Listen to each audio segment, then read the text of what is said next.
আর free fire সৃষ্টি করা Garena company স্থাপিত হয় 2009 সালে। তাদের যাত্রা শুরু হয় সিঙ্গাপুর থেকে। গেরিনার মালিক হচ্ছে ফরেস্ট লি, যিনি একজন অনেক দক্ষ এবং ব্যবসাকে ভালো বোঝার একজন মানুষ। না হলে এই ফ্রি ফায়ার গেমটা হয়তো এতদিনে টিকে থাকতে পারতো না।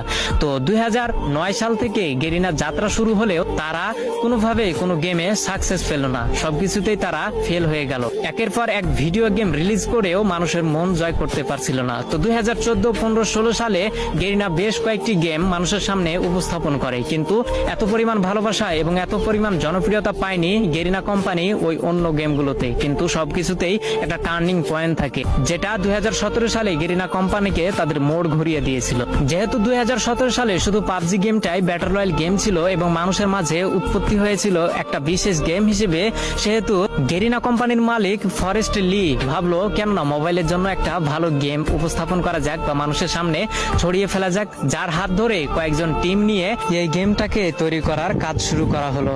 2017 সালে সর্বোচ্চ ব্যবহৃত গেম হচ্ছে পাবজি এবং সবার মাঝে জনপ্রিয়তা পায় পাবজি, কিন্তু কম্পিউটারের মাধ্যমে। ফোনের মাধ্যমে এই পাবজি গেম এতটা জনপ্রিয়তা পায়নি। সেই সুযোগটাকে কাজে